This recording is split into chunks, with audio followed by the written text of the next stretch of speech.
when it's all said and done, what should people remember about DNA? People should remember my, dedication, my passion, and my hard work, my effort that I put into the culture every time I did anything around it, outside of it, to bring back to it, or when I'm on that stage. And just know every time I get on that stage, I'm gonna lay it all on the line. You can write rhymes in your house all day. You can shoot 100 basketballs, but when it's 5 seconds on the clock and the defense is swarming, are you gonna hit the shot? They said it wouldn't happen. It's all a dream. I told my mama I'ma make it to the league.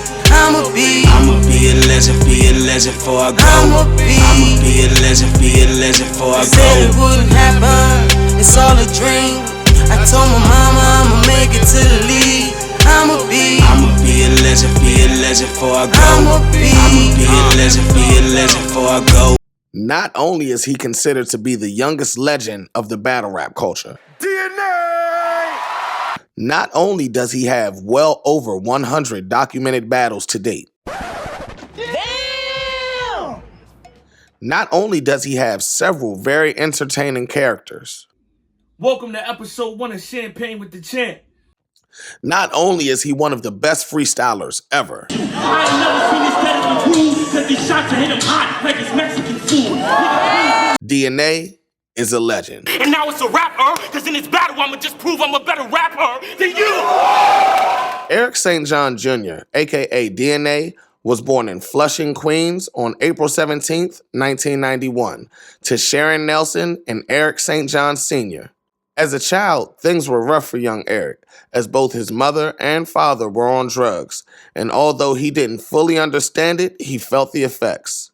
At a very young age, DNA, trying to cope with the harsh realities of life, remembers writing poetry for family members' birthdays and performing it and everyone watching. Some would say that was a sign of things to come. By age 9, Eric's parents had given up the drugs for good, and everything seemed to be going on the up and up. Unfortunately, that wouldn't last long, as Eric St. John Sr. passed away due to health complications after changing his life for the better. And my pop said you died, it was you that deserved that box. And even if you had his ashes, you couldn't earn this spot. Obviously affected by the loss, DNA would find ways to occupy his time. Playing baseball was a big one, and of course rapping.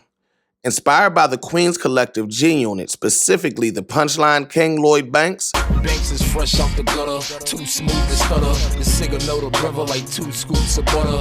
DNA remembers his first battle being in 6th grade versus a classmate named CJ. And I used to battle this guy named CJ. Rest in peace to him. He was white, and I had to say he's white because that's when 8 Mile was out, so everybody was calling him Eminem. So we would battle in the staircase at lunch, after school outside, and he would always beat me. So then we finally had this big battle at our school dance, and he was supposed to be in 10th grade, and he was in 8th. And no, he was in 7th because he got left back 3 times. So I'm saying that because that was the line that wanted me to battle. I was like, I could kill you with 3 rhymes. This nigga's dumb. He got left back 3 times. Back then, DNA was only freestyling. It wasn't until 14 he decided to pick up a pen and actually write his rhymes down.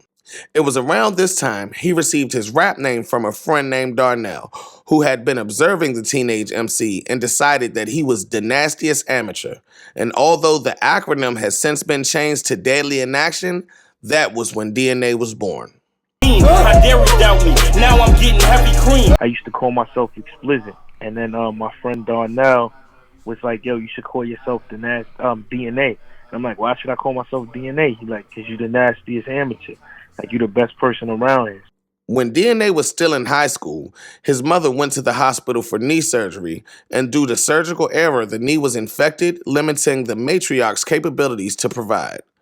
With his father already gone and the mother and sister that needed him, DNA decided to withdraw from high school and take his craft more serious. The nastiest amateur took his first battle in 2009 versus MIC on Spit or Go Home Battle League. With 17, I'm sounding strong. Got this by Lloyd Banks. That's setting off things. And on top of that, shit, I'm the metaphor king. Soon after, he tried out for the legendary platform Grind Time. DNA labels the grind time era some of the most fun times he's had in battle rap, stating it helped add to his versatility by making him comfortable adding a variety of new elements to his already captivating style. But I swear to God, if I lose tonight, I'ma bomb the grill. I feel like that was the funnest time in battle rap. That's when people wasn't, doing the judging the image thing, judging your character. It was just fun. As his name grew in the battle culture, DNA began to develop relationships with sponsors and other MCs in the culture. One of the friendships stand out: Harlem legend Charlie Clips. Props to my nigga Fred the Godson. Prayers up to him though. Right now he's fighting COVID-19, but he's the reason why, because Fred used to record in the studio in the Bronx called Blockwork, and that's where everybody used to go from New York. Goods, Cortez, Math, everybody. So I used to hang out with Cortez, and one day Cortez was like, "Yo, let's go over there. Clips, Math, Fred the Godson is here," and we went there. Clips was freestyling, and I was just chilling, being quiet, and Cortez was like, "Man, joking, you can't fuck with DNA." Clips like, "I can fuck with whoever." So I looked at Clips like, "Nah, man." So Clips like, "What?" So we just started battling, and it was a crazy battle. And then Clips caught me with one line that made him win the battle, but everybody still was like, "DNA was on your helmet." So from that day on, we just became cool. After making quite a name for himself in the culture in 2011, DNA caught the attention of Smack White and the newly formed URL TV. The next matchup on tonight's undercard is between P out of the Bronx, New York versus DNA out of Queens, New York. URL had a history of being more of a gritty, raw style of battle rap, as Smack, formerly of Smack DVD fame, had already provided us with several of the high-profile street battles we now know today to be classics. Think twice before stepping to John, cause I got a bomb that'll make niggas skip from 41st to 43rd, cause 42nd is gone. And DNA would eventually become one of URL's biggest draws, but it was his performance versus Mount Rushmore MC Disaster that DNA believes to be his breakout performance. Getting in my face trying to go crazy, trying to fuck me up when it's that time. When Drake's here in front of the battle, but you ain't gonna make none of his headlines. It was on the KOTD platform and hosted by global superstar Drake. You know what it is, man. Drizzy Drake. This battle got him national attention, celebrity praises, and reached 1 million views in only 1 week. Disaster was the first battle I had that broke the internet. At that time, Drake hosted the battle. Everybody was waiting for it to drop. When it dropped, that was the most talked about thing for, a whole 3 weeks. Kevin Durant, Drake tweeted it out too. So many people was talking about it. It was phenomenal. With the most popular slogan in battle rap. Round one, y'all niggas know my slogan. Get him the fuck out of here! Vegas, what's my slogan? Get him the fuck out of here! Night of main events, I know my slogan. You thought I was gonna lose? Get smacked the fuck out of here! Fuck out of here! DNA was on cruise control, accepting challenge after challenge and seeming to rise above them all. But in 2014, his personal life began to affect his performance in the ring. Niggas were saying I was falling off, and I was. Not even skill-wise. I was just gambling. So that was like the year I was gambling way too much.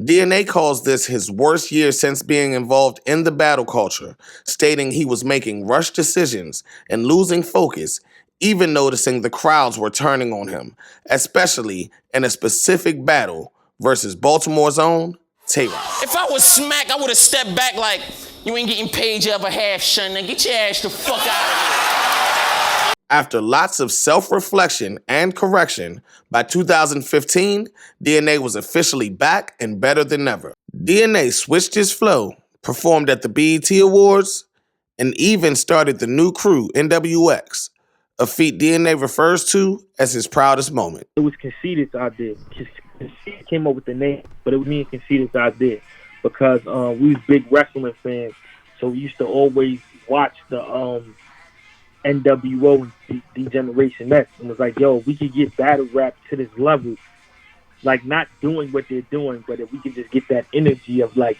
a time where people just don't give a fuck, niggas is clicking up, wilding, it's gonna bring a new type of energy. So then Khan came up with the name NWX. Yeah, and then right after that, Khan got, hit up to do Wildin' Out. I'm like, yo, Sean, man, there's something here. This 2-on-2 shit. We need to go on tour with it. So he like, you serious? I'm like, yeah. And I'm like, and we need to start that NWX shit. So the battle culture was shifting, and between NWX and pairing with his new 2-on-2 partner, K-Shine, DNA seemed to be the one leading the shift.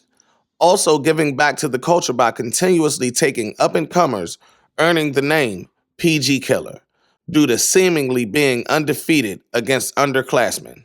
And all y'all question where my passion at. So I told Smack, give me chest so he could bring that savage back. Throughout the next few years, we began to see more and more new crews formed, as well as the reemergence of the 2-on-2 form of battle rap, with NWX being the unavoidable key factor in it all. I've been a nutty block. It's scary. Barely. I have a nut stuck in a zipper. It's something about Mary. Several sponsors began to take notice, from ESPN to BET, Red Bull to House of Glory Wrestling, an event that was hosted by Bret Hart and helped DNA live out one of his childhood dreams of being involved in the wrestling world one day. Focus. This is how the hood approach this. Some will punch, some will slam, but either way, we fully loaded. Now you got a new product. Sponsors, freestyles, 2-on-2s, groups, slogans. DNA has brung or popularized many things that make this battle rap culture what it is today. And though still heavily active in the culture, DNA looks to the future and plans to one day get involved with acting, clothing, music, and more, already taking early steps in each lane. And when asked what keeps him motivated to continue to compete at such a high level, DNA quotes, his biggest motivation was always his doubters and non-believers. Sounds like a legend to me. I'm a legend. God forgive me for the days I doubted me. Knowing that I was strong, I got weak, I could not sleep. But yet and still you continued and got me. Nigga, you got me and we got the streets. I could see niggas try to fake like they G's, I can't honor that. Bitch, I slept on gym floors, CO couldn't find a man. When my pops kicked me out, I slept in a laundromat. Nigga, about his presidents, I'ma bring Obama back. Time ticking, ain't moving from my mission. Understand my conviction really come from my convictions. And when ain't nobody give a fuck, my mama listen. Remember telling her I'ma be a legend. They said it wouldn't happen, it's all a dream. I told my mama I'ma make it to the league. I'ma be a legend, before I go. I'ma be a legend, before I go. They said it wouldn't happen, it's all a dream. I told my mama I'ma make it to the league. I'ma be a legend, before I go. I'ma be a legend, before I go. Look me in my eyes, you see the pain, you see the strength, you see the talent, see the gifts, feel like I was meant for this. I'm a fighter, I'm a killer, I'm a soldier, I'm a winner, so on me I gotta deliver, and I always kept it realer. I'm like Jordan in the finals, Rocky running up the steps, I'm fighting for my respect, and I promise you I got next. Roadblocks and adversities is nothing cause it's worth the fee. Give the game a all, you get the best and the worst to me, my urgency. Like, really, I gotta make it happen. Nobody believed it, now the whole room clapping. So before they close the book, you see my name in the rafters. Lights, cameras, and actions, and they said it wouldn't. They said it wouldn't happen, it's all a dream. I told my mama I'ma make it to the league. I'ma be a legend, before I go. I'ma be a legend, before I go. They said it wouldn't happen, it's all a dream. I told my mama I'ma make it to the league. I'ma be a legend, before I go. I'ma be a legend, before I go.